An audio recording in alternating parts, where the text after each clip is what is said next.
नमस्कार, ग्लोबल न्यूजमा स्वागत छ। म प्रनिशा लक्ष्मी। नमस्कार, म कैलाश कोठायत। सुरुमा हेडलाइन्स।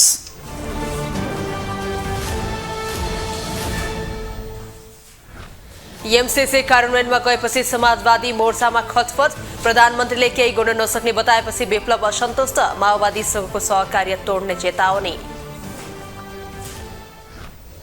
सरकारले थालेको सुशासनको अभियानलाई असफल गराउने दुष्प्रयत्न भइरहेको गृहमन्त्रीको दावी। जुनसुकै प्रवृत्ति र तागत लागे पनि सरकार पछि नहट्ने स्पष्टोक्ति। सरकारले देखाएको व्यवहारको निजी क्षेत्रद्वारा खुलेर विरोध। समस्या समाधान गर्नुभन्दा निचोड्न काम गरेको आरोप। अर्थतन्त्र ध्वस्त हुन सक्ने चेतावनी। चीनले नयाँ नक्सा जारी गरेपछि भारत र ताइवानको आपत्ति। चिनिया कानून अन्तर्गत सार्वभौम सत्ताको प्रक्रिया अन्तर्गतको नियमित अभ्यास भएको चीनको जवाब। र महिला टी20 विश्वकप छनौट अन्तर्गतको पहिलो खेलमा नेपालको सुखद सुरुवात। गरुडी टोली मलेसिया 5 रनले पराजित।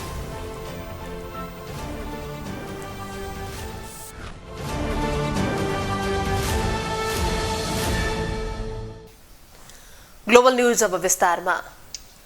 4 दल सम्मिलित समाजवादी मोर्चामा खटपट सुरु भएको छ। अमेरिकी सहयोग परियोजना एमसीसी कार्यान्वयनमा गएसँगै समाजवादी मोर्चामा खटपट देखिएको हो। खास गरी नेत्र विक्रम चन्द विप्लव नेतृत्वको नेकपा एमसीसीलाई लिएर असन्तुष्ट छ।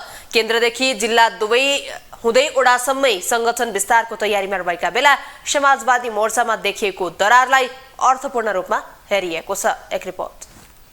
प्रधानमन्त्री तथा नेकपा माओवादी केन्द्रका अध्यक्ष पुष्पकमल दाहाल प्रचण्डले नेतृत्व गरेको समाजवादी मोर्चामा दरार देखिन थालेको छ। राजनीतिक स्थिरताका लागि भन्दै 4 कम्युनिष्ट घटकहरू माओवादी केन्द्र, जनता समाजवादी पार्टी जसपा, नेकपा एकीकृत समाजवादी र नेकपा मिलेर असार 4 गते समाजवादी मोर्चा घोषणा गरेका थिए। पार्टी एकतासम्मको उद्देश्य राखेर साझा प्रतिबद्धता सहित समाजवादी मोर्चा घोषणा गरेका 4 दलका बीचमा 2.5 महिनामै विवाद देखिन थालेको हो। त्यसैको नतिजा स्वरूप मोर्चाको धनगढीमा बुधबारका लागि तय भएको सन्देश सभा पनि अन्तिम समयमा स्थगित भएको थियो। उक्त कार्यक्रममा प्रधानमन्त्री प्रचण्ड, नेकपा एकीकृत समाजवादीका अध्यक्ष माधव कुमार नेपाल, नेकपाका महासचिव विप्लव र जसपा सुदूरपश्चिम प्रदेश इन्चार्ज गोविन्द चौधरी लगायतले सम्बोधन गर्ने कार्यक्रम तय भएको थियो। तर अन्तिम समयमा उक्त सभा स्थगित भएको हो। बुधबारदेखि एमसीसी कार्यान्वयनमा पुगेको छ। तर नेकपाका महासचिव नेत्र विक्रम चन्द एमसीसी यथास्थितिमा कार्यान्वयन नहुने पक्षमा छन्। विप्लव 12 बुँदे व्याख्यात्मक टिप्पणीबारे अमेरिकाको लिखित धारणा नआएसम्म एमसीसी कार्यान्वयन गर्न नहुने अडानमा छन्। एमसीसीलाई हामीले केवल आर्थिक प्रोजेक्टको रूपमा हेर्नु हुँदैन, होइन पनि। एमसीसी केवल एउटा संस्थाको कुरा मात्रै पनि होइन। एमसीसी 21औं शताब्दीको भूमण्डलीकृत साम्राज्यवादको स्वार्थ बोकेको उपनिवेशवादी नीतिको अङ्ग हो। यो केवल तपाईको आर्थिक होइन, यो सैन्य मोर्चा पनि हो। यो तपाईको नेपालको मोर्चा मात्रै होइन, यो अन्तर्राष्ट्रिय मोर्चा पनि हो। नेपाल एमसीसी अहिले अन्तर्राष्ट्रिय मोर्चाको एउटा अङ्ग पनि हो। विप्लव 12 बुँदे व्याख्यात्मक टिप्पणीबारे अमेरिकाको लिखित धारणा नआएसम्म एमसीसी कार्यान्वयन गर्न नहुने अडान लिएर बुधबार प्रधानमन्त्री प्रचण्डलाई भेट्न पुगेका थिए। तर जवाफमा प्रधानमन्त्रीले आफू केही गर्न नसक्ने बताएपछि विप्लव असन्तुष्ट बनेका छन्। विप्लव अहिले समाजवादी मोर्चा र माओवादी संघको सहकार्य तोड्ने चेतावनी दिइरहेका छन्। यसकारण समाजवादी मोर्चा विघटन हुन सक्ने स्थितिमा आइपुगेको राजनीतिक वृत्तमा चर्चा भइरहेको छ। तर नेकपा माओवादी केन्द्रका नेता दीनानाथ शर्मा मोर्चामा फरक फरक पार्टीहरूको प्रतिनिधित्व भएको हुँदा सामान्य विवाद हुनु कुनै नौलो कुरा नभएको बताउँछन्। यसै कारणले चाहिँ सहकारी तोडेर त्यति अपरिपक्व कहाँ चाहिँ विप्लवी जानुहुन्छ। हामीसँग बसेर आएको वा परिपक्व एउटा चाहिँ नयाँ पुस्ताबाट परिपक्व नेताको रूपमा चाहिँ विकसित हुँदै आएको नेता हो। त्यसकारणले रणनीतिक र दीर्घकालीन महत्त्वका यो चाहिँ समाजवादी मोर्चा जस्ता जो चाहिँ भोलि हामीले चाहिँ उहाँहरूकै नेतृत्वमा एउटा युगको परिवर्तन गर्नुपर्ने छ। हामीले हिजो एउटा युगको परिवर्तन गऱ्यौँ, एउटा क्रान्तिलाई पुरा गऱ्यौँ। अब समाजवादी क्रान्ति पुरा गर्ने दायित्व त नयाँ पुस्ता विप्लवजी जस्ता साथीहरूको बिचमा छ। राजनीतिलाई स्थायित्व दिने भन्दै 4 कम्युनिस्ट घटकहरूलाई मिलाएर गत असारमा समाजवादी मोर्चा घोषणा गरिएको थियो। तर सबैभन्दा ठूलो दल नेकपा एमाले भने समाजवादी मोर्चालाई आपत्ति जनाउँदै आएको छ। सत्तारूढ दल नेपाली कांग्रेसभित्र पनि असन्तुष्टि देखिएको छ। अहिले आएर खटपट र दरार देखिन थालेपछि समाजवादी मोर्चाको भविष्यलाई लिएर विभिन्न टीका टिप्पणी सुरु भएका छन्। ग्लोबल टेलिभिजनका लागि कैलाश कठायत, काठमाडौँ। उपप्रधान एवं गृहमन्त्री नारायण काजी श्रेष्ठले सरकारले थालेको सुशासनको अभियानलाई असफल गराउने दुष्प्रयत्न भइरहेको बताएका छन्। राजधानीमा भएको एक कार्यक्रममा उनले सरकारको सुशासनको अभियानलाई असफल गराउने दुष्प्रयत्न भइरहेको बताएका हुन्। उनले जुन प्रवृत्ति र तागतका विरुद्ध सुशासनको अभियान सुरु गरिएको हो, सोही प्रवृत्ति र तागतहरू संगठित भएर सरकारको अभियान असफल गर्ने षड्यन्त्र भइरहेको उनको भनाइ छ। यात्रालाई तीव्र बनाउने हो भने, समृद्धिको प्रक्रियालाई तीव्र बनाउने हो र फड्कुमा पुर्याउने हो भने हामीले सुशासनको अभियानलाई प्रभावकारी ढङ्गले अगाडि नबढाइकन हुँदैन। भ्रष्टाचारको प्रभावकारी नियन्त्रण गर्ने, दण्डहीनतालाई अन्त्य गर्ने, अपराध नियन्त्रणलाई प्रभावकारी बनाउने, तस्करी कालाबजारीलाई रोक्ने गरेर ठगीलाई रोक्ने र त्यस प्रकारको अपराधमा संलग्नहरूलाई कडा कारबाही गर्ने प्रक्रियामा अगाडि बढेर मात्रै यो देशमा सुशासन स्थापित गर्न सकिन्छ र सुशासन स्थापना गरेसँगै मात्रै समृद्धिलाई तीव्र बनाउन सकिन्छ भन्ने हाम्रो निष्कर्ष छ। कार्यक्रममा संस्कृति, पर्यटन तथा नागरिक उड्डयन मन्त्री सुदन किरातीले भ्रष्टाचार, अशिक्षा र गरिबीको अन्त्यका लागि राष्ट्रिय सहमतिको सरकार बनाउनु पर्ने बताएका छन्। भ्रष्टाचार, अशिक्षा र गरिबी देशको साझा शत्रु भएको उल्लेख गर्दै उनले यसलाई राष्ट्रिय एकताका साथ परास्त गर्नुपर्ने बताए। यसको निमित्त राष्ट्रिय सहमतिको सरकार बनाउनु पर्ने उनको धारणा छ। हाम्रो प्रमुख शत्रु भनेको अशिक्षा हो। 21औं शताब्दीको यो घडीमा हामीलाई भ्रष्टाचार र अशिक्षा सह्य छैन। जसरी पनि हामीले हिजो निरङ्कुशताको विरुद्धमा सङ्घर्ष गरेर त्यसलाई परास्त गर्यौँ, आज भ्रष्टाचार हाम्रो साझा शत्रु हो भने, राष्ट्र र समाजको साझा रोग हो भने हामीले मिलेर राष्ट्रिय एकताका साथ नै यसलाई परास्त गर्नुपर्छ भन्ने लाग्छ। भ्रष्टाचार पनि देशको साझा शत्रु हो भने।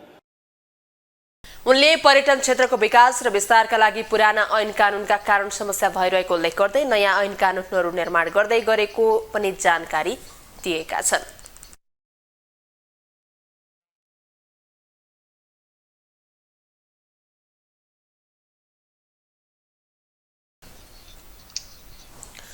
वयोवृद्ध सांसद महन्त ठाकुर कम बोल्ने नेताभित्रमा पर्दछन्। कांग्रेस हुँदै मधेसको क्षेत्रीय राजनीति गर्न पुगेका ठाकुर यति बेला गुमनाम जस्तै छन्।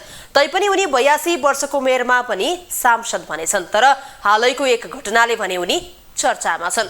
उनको नबुझिने राजनीतिक भूमिकाको बारेमा त बेला बखत राजनीतिक वृत्तमा चर्चा हुने गर्दछ, तर यो सदनको नबुझिने खालको व्यवहारले उनी फेरि चर्चामा आएका छन्। एक रिपोर्ट।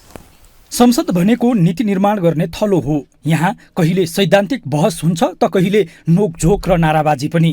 हालैको सदनमा यस्तै भएको छ। सदनमा बोल्दै थिए महन्त ठाकुर। उनी आफ्नै सुरमा भाषण गर्दै थिए।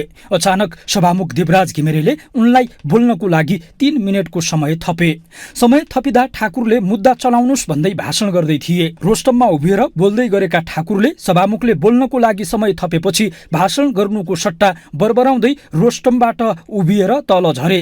उनी बोल्न छाडेर हिँडेपछि सभामुखले पुनः उनलाई सम्झाउँदै समय थप गरेको याद दिलाए, तर उनी सुन्दै नसुनी हिँडिदिए। मान्य सदस्यलाई थप 3 मिनेट समय दिएको छ। विषयमा केन्द्रित हुनुहोला। समय दिएको छ 3 मिनेट मान्य सदस्य।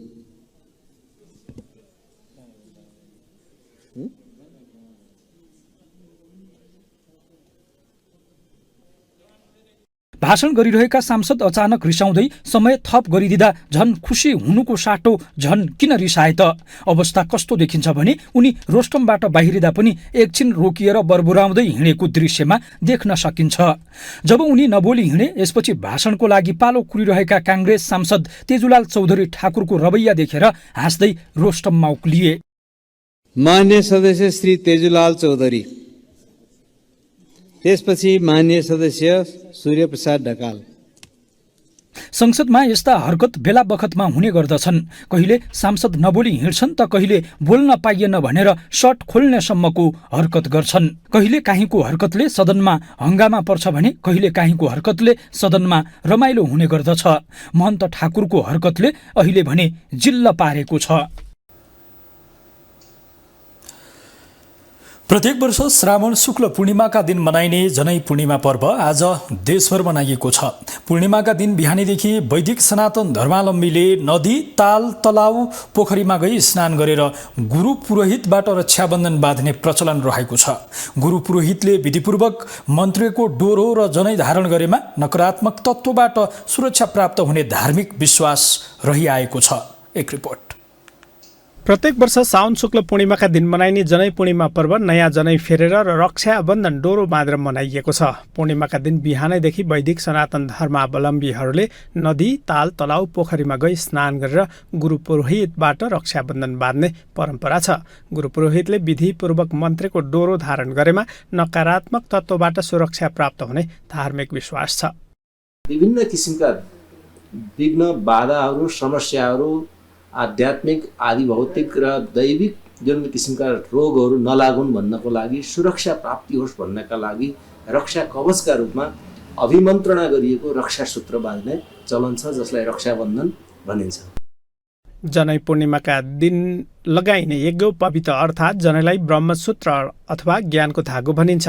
रक्षाबन्धन बाँध्न एवं नयाँ जनै फेर्न बिहानैदेखि काठमाडौँको पशुपतिनाथ मन्दिर परिसर, बसन्तपुर स्थित अशोक विनायक लगायत बागमती नदीको किनार र मठ मन्दिरमा भक्तजनको भिड लाग्ने गरेको छ। यसै दिन क्वाटी खाने समेत प्रचलन छ। क्वाटी खाने परम्पराको समेत आफ्नै महत्त्व छ। श्रावण शुक्ल पूर्णिमाबाट वर्षा ऋतु पूर्ण रूपमा समाप्त भएर अब चाहिँ वर्षा ऋतुभरिमा कर्म गर्दा, विशेष गरी कृषकहरूले कर्म गर्दाखेरि उनीहरूको शरीरमा पुगेको चिसोलाई रोक्नको लागि र नयाँ ऊर्जा, अब जाडो सिजन पनि सुरु हुने र त्यस कारणले शरीरमा एक किसिमको ऊर्जा प्राप्त होस् भन्नका लागि गेडागुडी अर्थात् क्वाटी खाने चलन विशेष गरी नेवार सम्प्रदायमा यो चाहिँ बढी हो। अहिले त सबै समूहले यसलाई प्रयोग गर्दै आएका छन्। नेपालको तराई क्षेत्रमा भने जनै पूर्णिमाका दिन दिदीबहिनीले दाजुभाइलाई राखी बाँधेर पर्व मनाउने चलन छ। यसबाट दिदीबहिनी र दाजुभाइका बीचमा प्रेम सम्बन्ध बढ्छ भन्ने सामाजिक मान्यता छ। जब जब चाड पर्व सुरु हुन्छ तब बजार भाउ अकासिने गर्दछ। हरेक वर्ष जस्तै यस वर्ष पनि चाड पर्व सुरु हुँदा बजार भाउ पनि बढेको छ।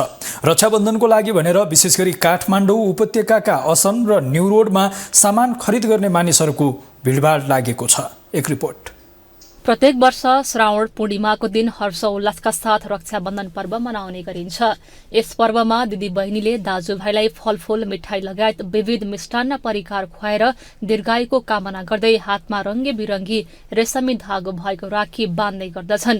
दाजुभाइहरूले पनि दिदीबहिनीको जीवनमा आइपर्ने संकटमा सहयोग गर्ने बाचासहित श्रद्धाले कपडा, गरगहना लगायतका सामग्री उपहार स्वरूप दिने गर्दछन्। रक्षाबन्धन पर्वमा विवाहित दिदीबहिनीहरू दाजुभाइलाई राखी बाँध्न माइत आउने गर्छन् भने माइत आउन नसक्ने चेलीका घरमा दाजुभाइ आफै जाने पनि गर्दछन्। वेदाध्ययनको प्रारम्भ गर्ने, विशेष गरिकन वेदाध्ययन गर्ने दुई जातिहरूको चाहिँ त्यो महत्त्वपूर्ण दिन हो। यसको स्नानको पनि विशेष महत्त्व छ।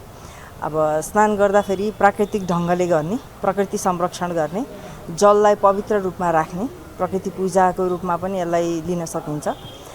शुद्ध जलले स्नान गर्ने, प्राकृतिक द्रव्यहरूले स्नान गर्ने, घरेलु प्राकृतिक द्रव्यहरूले स्नान गर्ने विशेष विधि छ। काठमाडौँको मुख्य बजार क्षेत्र असनका व्यापारीहरूले भने विगतको वर्षहरूमा भन्दा यस वर्ष व्यापार कम भएको गुनासो गरेका छन्। यता काठमाडौँ महानगरपालिकाले अवैध संरचना हटाउने कार्य र फुटपाथमा सामान बिक्री वितरण गर्न रोक लगाएसँगै बजार क्षेत्रमा सर्वसाधारणको चहल पहल रहे पनि व्यापार व्यवसाय भने कम भएको व्यापारीहरूको गुनासो छ। व्यापार त धेरै कम नि, एक छेउ पनि छैन। मूल्य त उस्तै नै हो, सस्तो छ, पोहोर भन्दा सस्तै बेचिरहेछ।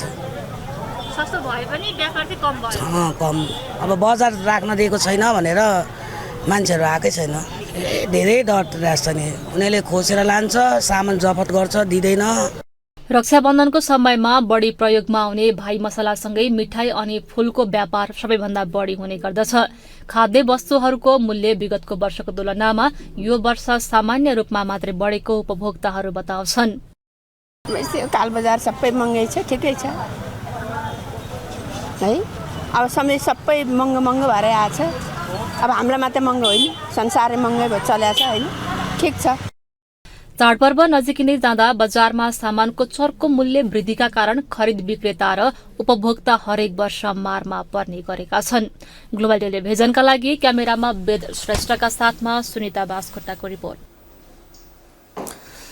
परम्परागत सांस्कृतिक पर्व गाई जात्रा विभिन्न कार्यक्रमको आयोजना गरी मनाइएको छ।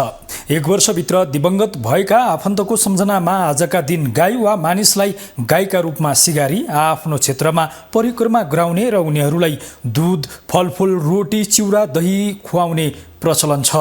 यसो गर्नाले वर्षभरि मृत्यु भएका व्यक्ति गाईको पुच्छर समय बैतरणी पार गर्छन् भन्ने धार्मिक विश्वास छ।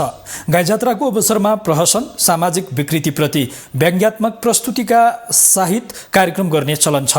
राजा प्रताप मल्लले पुत्र शोकले भावविह्वल भएकी रानीलाई दुनियाँले पनि यस्तै शोक बेहोर्नुपर्छ भन्ने देखाउनका लागि जनतालाई आफ्नो घरका मरेका व्यक्तिका नाममा गाई जात्रा निकाली सहर परिक्रमा गराउनु भनी आज्ञा दिएका कारण यो पर्व सुरु भएको बताइन्छ। यति गर्दा पनि रानी शोकबाट मुक्त हुन नसकेपछि विभिन्न प्रकारका व्यङ्ग्यात्मक कार्यक्रमहरू समेत गराउन आदेश दिएपछि हास्य व्यङ्ग्यको चलन सुरु भएको जनश्रुति छ। डेंगू संक्रमितको संख्या 21,000 भन्दा बढी नाघेको छ। एपिडेमियोलोजी तथा रोग नियन्त्रण महाशाखाको तथ्याङ्क अनुसार 21,206 जनामा संक्रमण भएको छ। गएको 7.5 महिनाको अवधिमा 75 जिल्लामा डेंगू संक्रमणका कारण 13 जनाको मृत्यु भएको महाशाखाले जनाएको छ। 7 प्रदेश मध्ये सबैभन्दा धेरै कोशी प्रदेशमा मात्रै 16,216 जनामा संक्रमण पुष्टि भएको छ। त्यसपछि बागमती प्रदेशमा 3,146 जनामा पुष्टि भएको छ भने तेस्रोमा गण्डकी प्रदेशमा 648 जनामा डेंगू संक्रमण पुष्टि भएको छ। यस्तै सुदूरपश्चिम प्रदेशमा 598, लुम्बिनी प्रदेशमा 364, मध्य प्रदेशमा 191 र कर्णाली प्रदेशमा 43 जनामा डेंगू संक्रमण पुष्टि भएको महाशाखाले जनाएको छ। ईडीसीडीले डेंगू संक्रमित 100 भन्दा बढी पुष्टि भएका 10 जिल्ला छुट्याएको छ। 10 जिल्ला मध्ये सबैभन्दा बढी सुनसरी जिल्लामा 11,659 जना संक्रमित भएको महाशाखाले जनाएको छ। दोस्रोमा 2,242 केस मोरङमा पुष्टि भएको छ। त्यसपछि 2,101 केस धनगढीमा पुष्टि भएको बताइएको छ। अब इकोनोमिक न्यूज।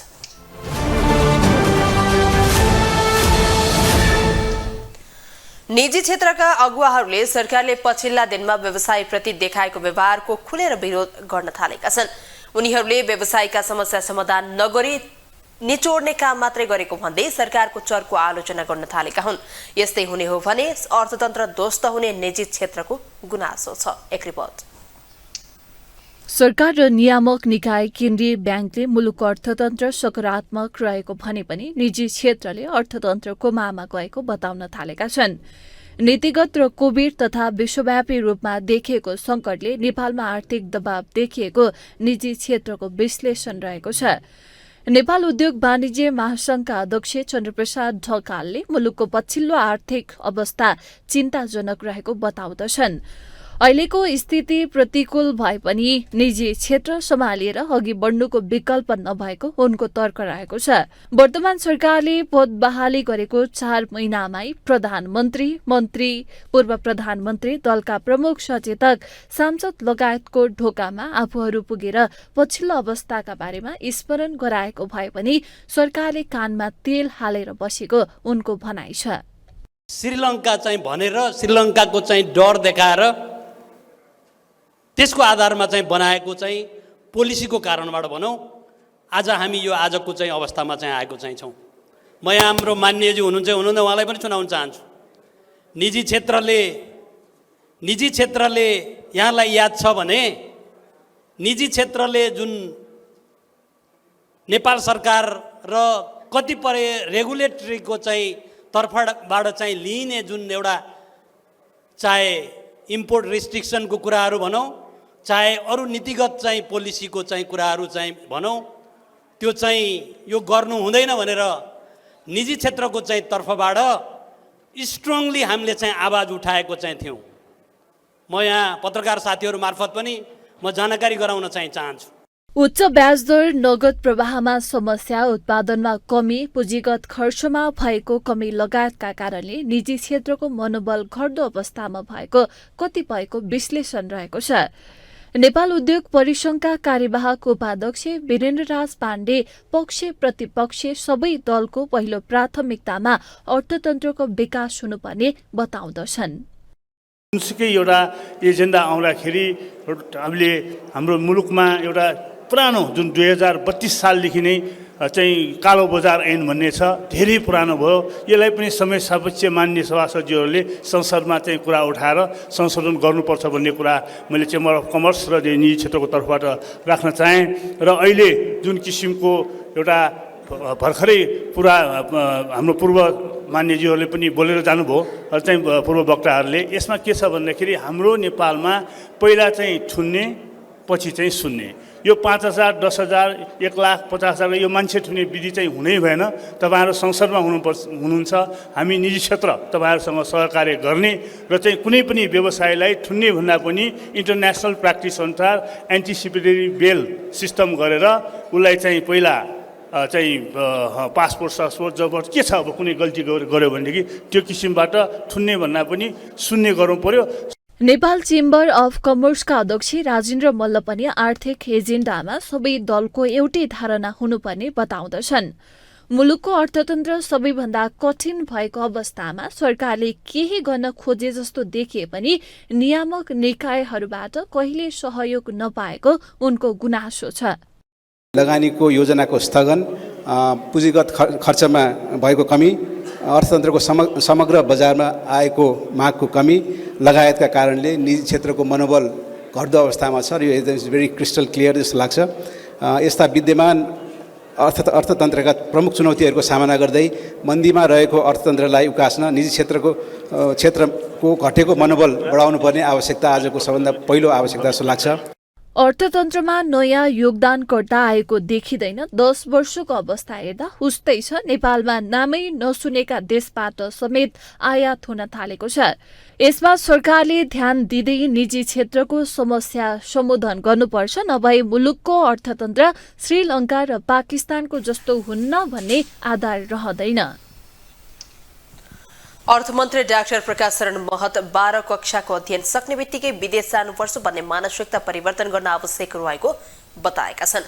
राजधानीमा भएको एक कार्यक्रममा अर्थमन्त्री महतले राष्ट्रिय रूपमा सबैको मानसिकता बाहिर जानै पर्छ भन्ने भएको भन्दै विद्यार्थी र युवाहरूको मानसिकता परिवर्तन गर्न आवश्यक रहेको बताए। उनले पछिल्लो समयमा नेपालमा आईटी क्षेत्रमा ठूलो सम्भावना रहेकोले सरकारले प्रोत्साहन गरिरहेको दावी समेत गरे। उनले आर्थिक वर्षको बजेटमा आईटी क्षेत्रमा लगाएको लगानीको 50% आमदानी कर कम गर्ने नीति लिएको जानकारी दिए। They are not going to the good colleges. त्यहाँ उनीहरू गइरहेको छ, उनीहरू एउटा भिसियस सर्कल, कि न कलेज पुरा गर्न सक्छ, न चाहिँ के छ भने अरू चाहिँ अवसर, न अब चाहिँ यहाँ आइसक्यो इज्जतकै प्रश्न छ त्यहाँ देशको। त्यो स्थितिमा छ। त्यस कारण मलाई लाग्छ एउटा यो हामीले नेसनल डिस्कोर्स यसमा पनि यो 12 क्लासबाट नै एटलिस्ट 50% स्कलरसिप 100% नभइकन जानु उपयुक्त हो। उनले पर्यटनको ठूलो सम्भावनाको खानी नेपाल भएकोले पूर्वाधार निर्माण गर्न आवश्यक रहेको पनि बताए। पर्यटन प्रवर्धनको लागि ठूलो ऋण लिएर पोखरा अन्तर्राष्ट्रिय विमानस्थल बनाए पनि कसरी ऋण तिर्ने भन्ने समस्यामा सरकार रहेको उनको भनाइ छ। नेपालको अन्तर्राष्ट्रिय विमानस्थलको क्षमता निश्चित रहेकाले धेरै पर्यटक आउन भन्न सक्ने अवस्था नभएको पनि उनले बताएका छन्। अब इन्टरनेशनल न्यूज।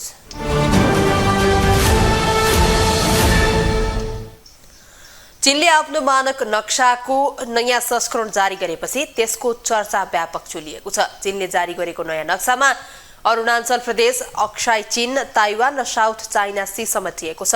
अरुणाचल प्रदेश र अक्साई चीनलाई चिनिया सीमाभित्रै राखेर नयाँ नक्सा जारी गरेपछि भारतले जनाएको आपत्तिको चीनले जवाफ दिएको छ। नक्सामा ताइवानका विदेश मन्त्रीले समेत प्रतिक्रिया जनाएका छन्। एक रिपोर्ट। चीनले अरुणाचल प्रदेशलाई दक्षिणी तिब्बतको हिस्सा मान्दै आएको छ। अरुणाचलको 90,000 वर्ग किलोमिटर भूभाग आफ्नो भएको दावी चीनको छ। यता भारतले भने अरुणाचल प्रदेशलाई आफ्नो अभिन्न क्षेत्र मान्ने गरेको छ। भारतले आफ्नो 38,000 वर्ग किलोमिटर जमिन चीनले अवैध रूपमा कब्जा गरेको आरोप लगाउँदै आएको छ। अरुणाचल प्रदेश र अक्साई चीनलाई चिनिया सीमाभित्रै राखेर नयाँ नक्सा जारी गरेपछि भारतले जनाएको आपत्तिको चीनले जवाफ दिएको छ। भारतले त्यस नक्सालाई लिएर चीनसँग कूटनीतिक तहमा विरोध जनाएको थियो। भारतीय विदेश मन्त्री एस जयशंकरले एक निजी सञ्चार माध्यमलाई दिएको अन्तर्वार्तामा नक्सामा बेतुकको दावी गरेर अरूको भूभाग आफ्नो नहुने बताएका थिए। यसबारे सोधिएको एक प्रश्नमा चीनको विदेश मन्त्रालयले भारतको विरोधको जवाफ दिएको छ। चीनका परराष्ट्र मन्त्रालयका प्रवक्ता वाङ वेनबिनले चीनको कानुन अन्तर्गतको सार्वभौम सत्ताको प्रक्रिया अन्तर्गतको नियमित अभ्यासको क्रममा नक्सा जारी गरिएको बताएका छन्। उनले यस विषयमा सम्बन्धित पक्षले वस्तुनिष्ठ भएर शान्तिपूर्ण ढङ्गले काम गर्ने अपेक्षा राखेको समेत बताएका छन्। यो विषयमा आवश्यकताभन्दा बढी व्याख्या गर्न जरुरी नभएको चीनको जवाफ छ। हालै दक्षिण अफ्रिकामा सम्पन्न ब्रिक्स शिखर सम्मेलनमा केही दिन अघि भारतीय प्रधानमन्त्री नरेन्द्र मोदी र चिनिया राष्ट्रपति सी जिनपिङ बीच भएको भेटमा सीमा विवादबारे कुरा भएको थियो। भेटमा सीमा विवाद टुङ्ग्याउने विषयमा छलफल भएको र G20 सम्मेलनमा सहभागी हुन चिनिया राष्ट्रपति सी भारत भ्रमण गर्नु अघि नै केही सहमति हुन सक्ने दावी समेत गरिएको थियो। अफ्रिकी देश ग्याबोनमा सैनिक कू भएको छ। सेनाले शक्ति हात पालिँदै 64 वर्षीय राष्ट्रपति अली बोंगो अडिम्बालाई घरमै नजरबन्द गरिएको छ। उनका छोरालाई देशद्रोहको आरोपमा नियन्त्रणमा लिएको छ। बोंगो परिवारले 55 वर्षभन्दा बढी समयदेखि ग्याबोनमा शासन गर्दै आएको थियो। सैन्य कारबाहीपछि राजधानी लिब्रिभिलमा सडकमा उत्सव मनाइएको छ। एक रिपोर्ट। अफ्रिकन देश ग्याबोनमा सेनाले कू गरेको छ। राष्ट्रिय निर्वाचन आयोगले राष्ट्रपति अली बोंगोले तेस्रो कार्यकाल जितेको घोषणा गरेको थियो। तर सेनाले राष्ट्रिय टेलिभिजनमा चुनावी नतिजा रद्द भएको र बोंगोलाई घरमै नजरबन्द गरेको घोषणा गरेको थियो। राष्ट्रपति बोंगोलाई परिवारका सदस्य र चिकित्सकहरूसँगै राखिएको बताइएको छ। बोंगो सन् 2009मा राष्ट्रपति निर्वाचित भएका थिए। त्यसैता उनी निरन्तर सत्तामा छन्। उनले सन् 1967 देखि राष्ट्रपति रहेका आफ्ना पिता ओमारबाट सत्ता प्राप्त गरेका थिए। बोंगोको परिवार ग्याबोनमा 53 वर्षदेखि सत्तामा थियो। पछिल्लो समय देशमा संस्थागत राजनीतिक आर्थिक तथा सामाजिक सङ्कट देखा परेकाले कू गर्नु परेको सेनाले दावी गरेको छ। सेनाले चुनावी परिणाम रद्द गर्दै अन्तर्राष्ट्रिय सीमा बन्द गरेको र सबै संस्थाहरूलाई विघटन गरेको घोषणा समेत गरेको छ। कूको समर्थन गर्दै हजारौं मानिस सडकमा निस्केका छन्। ग्याबोनिज रिपब्लिकन गार्डका कमान्डर इन चिफले विद्रोह गर्दै मध्य अफ्रिकी देशको सङ्क्रमणकालीन नेताको रूपमा नाम दिइएको थियो। ग्याबोनी नेताका नेताहरूले सर्वसम्मत भोटबाट सेनाका प्रमुखलाई संस्थाको सङ्क्रमण र पुनर्स्थापना समितिको अध्यक्ष नियुक्ति गर्न सहमत भएको बताइएको छ। यसैबीच संयुक्त राष्ट्रसङ्घले ग्याबोनमा भएको कूको निन्दा गरेको छ। संयुक्त राष्ट्रसङ्घका महासचिव एन्टोनियो गुटेरेसले ग्याबोनमा भएको कूको निन्दा गरेको गुटेरेसका प्रवक्ता स्टेफेन डुजारिकले जानकारी दिएका छन्। Faisant suite à la réunion de ce jour, à laquelle ont pris part la totalité des commandants en chef et des chefs d'état-major, ainsi que les généraux en deuxième section de la République gabonaise. उनले राष्ट्रपति र उनको परिवारको सुरक्षा गर्न राष्ट्रिय सेना र सुरक्षा बलहरूलाई आग्रह गरेका छन्। उनले ग्याबोनका जनताको साथमा संयुक्त राष्ट्रसङ्घ रहेको समेत बताएका छन्। अब स्पोर्ट्स न्यूज।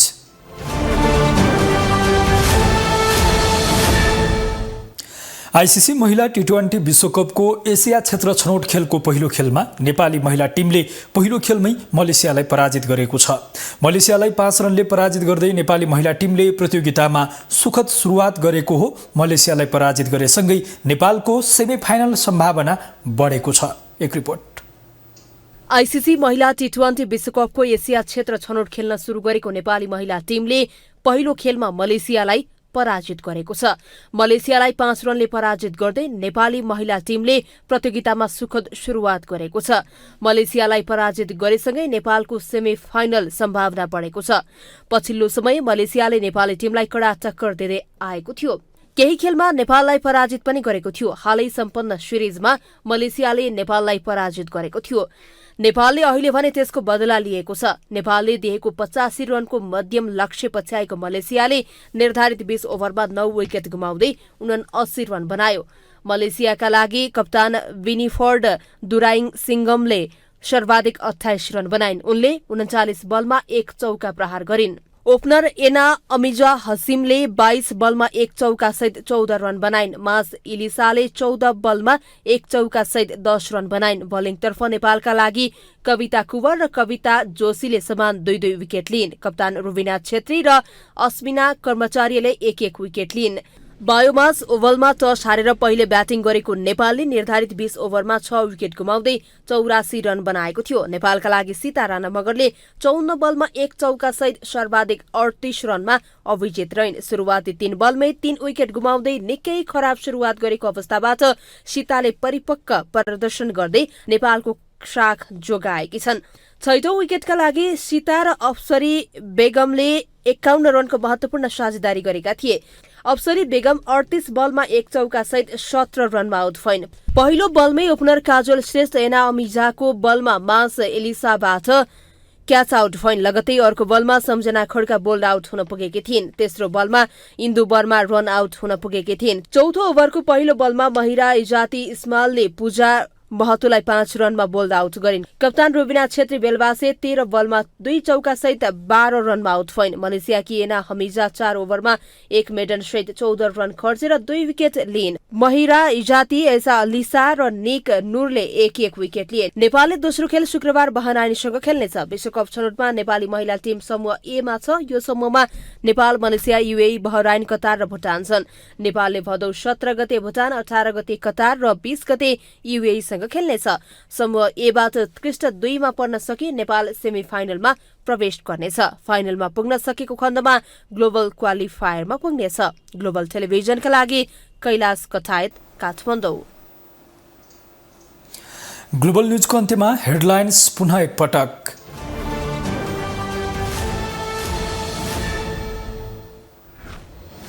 एमसीसी कार्यान्वयनमा गएपछि समाजवादी मोर्चामा खटपट। प्रधानमन्त्रीले केही गर्न नसक्ने बताएपछि विप्लव असन्तुष्ट, माओवादी संघको सहकार्य तोड्ने चेतावनी। सरकारले थालेको सुशासनको अभियानलाई असफल गराउने दुष्प्रयत्न भइरहेको गृहमन्त्रीको दाबी। जुनसुकै प्रवृत्ति र तागत लागे पनि सरकार पछि नहट्ने स्पष्टोक्ति। सरकारले देखाएको व्यवहारको निजी क्षेत्रद्वारा खुलेर विरोध, समस्या समाधान गर्नुभन्दा निचोर्ने काम गरेको आरोप। अर्थतन्त्र ध्वस्त हुन सक्ने चेतावनी। चीनले नयाँ नक्सा जारी गरेपछि भारत र ताइवानको आपत्ति। चिनिया कानुन अन्तर्गत सार्वभौम सत्ताको प्रक्रिया अन्तर्गतको नियमित अभ्यास भएको चीनको जवाफ। र महिला टी20 विश्वकप छनौट अन्तर्गतको पहिलो खेलमा नेपालको सुखद सुरुवात। घरेलु टोली मलेसिया 5 रनले पराजित।